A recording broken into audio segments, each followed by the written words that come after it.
Some people think that modeling is just about being pretty and taking pictures. Like, it's really none of that. Like, modeling is a cutthroat industry.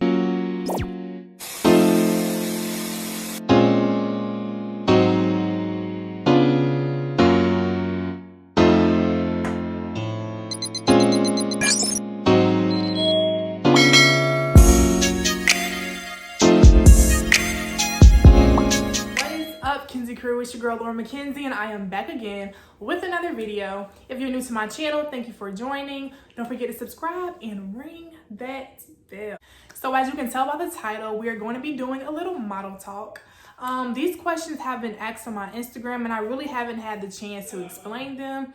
These questions are very useful, good tips, and I'll also explain how I started modeling myself. So without further ado, let's get to it.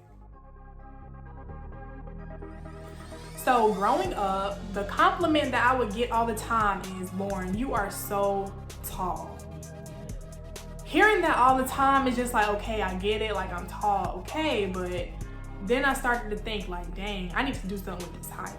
So when I was 15, I was a freshman in high school, and the first ever modeling event that I went to was Cynthia Bailey's Model Search, which was held in Atlanta, Georgia.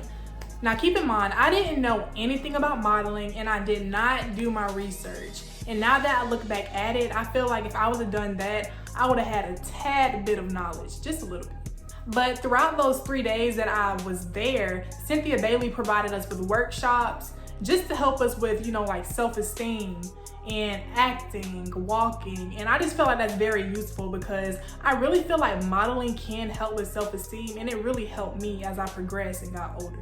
So me being 15, I was disappointed that I didn't win the model search, but at the same time, I gained so much knowledge within those 3 days, and gaining that knowledge really made me want to pursue modeling. So ever since then, I became a freelance model, which is a model who doesn't have an agent, so you're basically doing things on your own.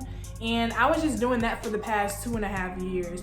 I was applying for my own castings, I was applying for jobs, and I was just, taking pictures. I was just doing anything possible for me to get that signing. Being a freelance model can be very challenging because you're literally doing everything on your own. And I just feel like that was hard for me at the time because I was only 15, and as I got older, it was still hard for me. I mean, I had my mom helping me, but I just felt like if I really want this, I need to do it on my own. And that's what I was doing. So after 2 years of me being freelance, doing things on my own, I was 17. So when I was 17, I did do a show in Charlotte. It wasn't a really, high class show, but it was a show. And it just so happened that the agency that I wanted to really join was there.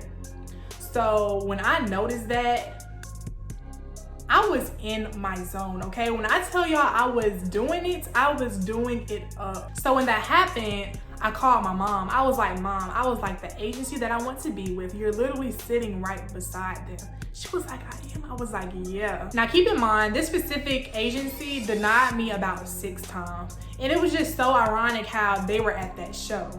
So once the show ended, I took it upon myself and I approached the agent like, "Who do you know would do that? If you got denied 6 times, like, who would do that?" Me. So after the show, I was just heading to the car just to put all my stuff in there. But something was on my mind and I was like, I need to go approach them. So I was like, "Mama," I was like, "should I do that?" She was like, "I don't think you should do this." But knowing me, I did it anyway. So once I approached them, I was just like, "Hi, my name is Lauren," just basically introducing myself. And the thought I had in my head, I was just like, I am about to get signed. Like, it is no doubt. I just killed the heck out of this show. So like, it's no reason for me not to get signed. So once I got home from Charlotte that night, I went on their website and I applied again. Cause I was like, this gotta be my time right now. I was like, it is no doubt. So with all that being said, your girl got signed. I was just so happy because even though I was denied from this modeling agency constantly, that did not stop me because I am a go-getter. If I want something, I'm going to get it. And that's just that. Like, I did not let that 1 denial stop me, and I didn't let that 6 denial stop me because it was something I really wanted and I went for it and I got it. All right, so to join an agency, you really shouldn't have to pay anything out of pocket. The only thing you really should be paying for and investing in is your portfolio, because portfolios cost a lot of money, but if you want good pictures, you're gonna pay a good price, and that's just that. So like for instance, if you get a job booked, you'll get 100%, but your agent will get 20% of that, so you'll be left with 80. So basically, you're paying your agent. You should not have to be paying a monthly fee. You shouldn't have to be paying something up front. You just shouldn't. And when that happens, it may not be legit. So therefore, you need to do your research and just make sure that that agency is the right one. All right, so like as far as rejection, it can be pretty tough, but at the same time, you just have to have a strong head on your shoulders. Rejection can be very hard, but in life, you're gonna get a lot of no's, but that one yes will be a good one. So you really just have to be patient, stay on top of it, keep pushing, and everything will go as planned and everything will be okay. So as far as being critiqued in the modeling industry, I really use that as a tool, because I feel like if I'm not being critiqued, I'm not gonna get better. And I feel like critiques can be helpful, but they can sometimes be negative too.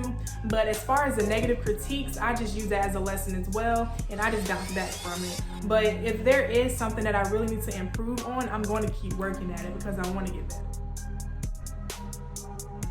So as far as measurements, they do play a huge role in this modeling industry, just depending on what area you want to pursue. Like for me, it's runway. So I really try to keep my measurements intact and not to get over those measurements, because when it comes to designers, they are very picky.